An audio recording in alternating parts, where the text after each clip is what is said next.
What do you have to say for people who don't fit in your definition of man or woman? I'm a biologist. I understand the biology. Are you saying that a woman is only a person who has two X chromosomes and a man who is someone who only has an X and a Y chromosome? I think that's the scientific definition, yes. It's actually not, because there can be people with XXY. There can be Y chromosome inactivation.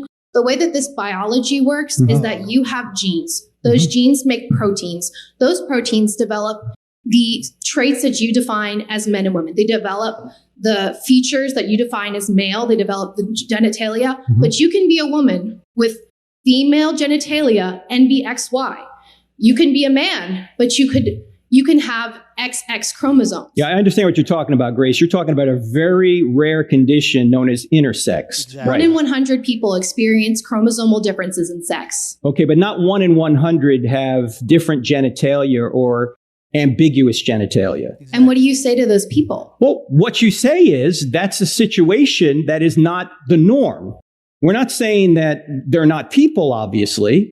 As I understand it, maybe you know more about it than me, when you do have a truly intersexed person, at that point, either the parents or when they're old enough, they can decide which way they're going to orient themselves and they can get the appropriate surgery. But that's not what we're experiencing in our culture. That it's okay for people to decide their gender. This is a perfect example of the American education system. She just used a whole bunch of words to say nothing. This man is talking about a small minority of people that have a physical illness. If you don't know what your gender is and you don't have a physical mutation or a physical illness, you have a mental illness. Imagine going $40,000 into debt to not even understand basic concepts that even dogs know. In that situation, but that's not what we're talking about in our culture. What we're talking about in our culture are people with perfectly normal functioning sexual organs trying to have them removed and trying to transition to another gender, which is impossible scientifically. Have you ever doubted that you're a man?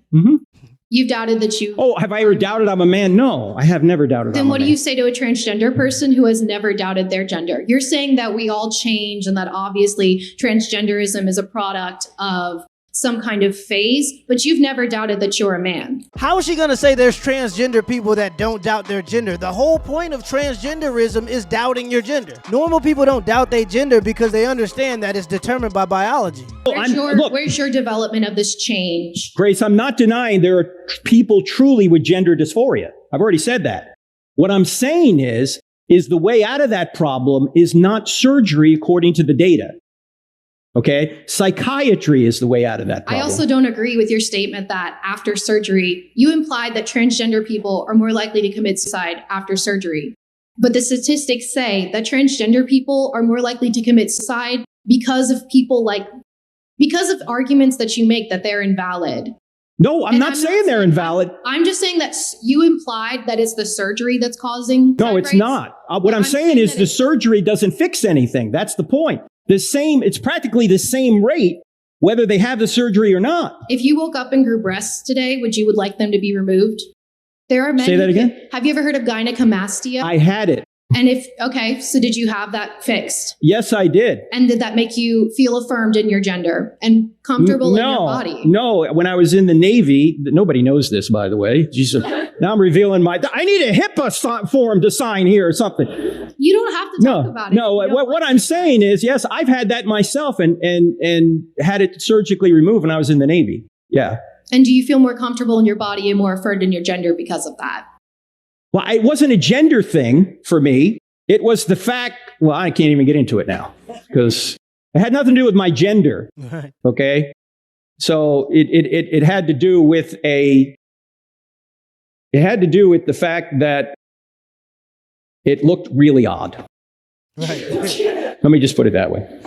Just because he has gynecomastia doesn't mean he's not a man. In fact, it's gynecomastia because he is a man. And I know plenty of dudes that's 1 calorie away from having man boobs, but I don't think they're questioning their gender. If we truly care about people, are we going to try and force them down a road, particularly as children, into a solution to a problem which is proven not to be a solution? You just said that having that surgery made you feel better about yourself. That has nothing to do with transgender surgery. I wasn't changing my sex. I was having breast tissue removed. Okay. I was always a man. Mm-hmm. Okay. So. And say that I have XY chromosomes, but I'm born with female genitalia and female body types, but I believe I'm a man. Should I not be allowed to have that breast tissue removed? As an adult, you can do whatever you want. Yes, that's fine. My problem is with the children. That's where I'm having a real problem. Is there a magic button at 18 that instantly makes you feel like you know who you are and absolutely what your gender is? No, well, I think for women it's probably like 15. For men it's 37. To be honest with you, okay? Because men don't develop as quickly as women, all right? But no, we've just chosen 18 kind of as the adulthood crossing point, although for some issues it's 21, like drinking, okay? So, no, maybe it's later than 18, okay?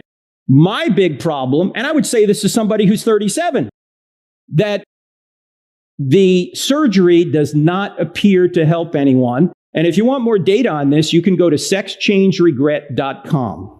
Sexchangeregret.com. But I wouldn't even be talking about this issue unless I thought the current way the culture's going is hurting people. And it is. Yeah. Why would I bring all this abuse on myself? I'd just like to say that I disagree. Okay. Thank you for talking to me. Thank you, Grace. These people are so confused that they're making me confused. If gender is just this spectrum that everybody exists on and you can fluctuate between male and female, why do you need to chop off your Johnson and take hormones? And what people don't know is these surgeries are brutal. When they cut your Johnson off, do you know when you got your fake vajayjay, you got to keep dilating it so your wound doesn't heal? For 3 months after you cut your Johnson off, you got to put something up your fake vajayjay to make sure that the wound doesn't heal. That's how unnatural the process is. This part is they don't even know how it insults their whole ideology. Basically what they're saying is to be a woman, all you got to do is put on a dress, put on some fingernail polish, or get a fake vajayjay. Got gender reaffirming surgery. Here's a honest update. Do I regret it? Short answer is yes. Don't get me wrong, I got it done twice. It looks Barbie. Why do I regret it? Well, because I will never be able to live a normal life. After the surgery, you have to start dilating to keep the space they gave you. You start from doing it 4 times a day to once a week for the rest of your life. I was fine with that. See, the problem is I had major complications and now for some reason I need to do it every single day. Now, obviously I've had relations and girls, we all know guys don't know what to do. So it's not really worth it to me. The problem is I cannot stop. If I stop, it's going to close up and create a bubble. And that bubble could literally create an infection that could... The two options here are I dilate for the rest of my life or I get it removed surgically. Surgery goes for $70,000 and I don't want to go through that again. So I guess I'm dilating. Congratulations. You played yourself. And the craziest part is they don't even know how it insults their whole ideology. Basically what they're saying is to be a woman, all you got to do is put on a dress, put on some fingernail polish, or get a fake vajayjay. I think being a woman is way more than that. Let me know in the comments below if this video was a W or an L and give me the HBO special. That's a Help Brother Out special. Hit the like and the subscribe button for more content. Till next time.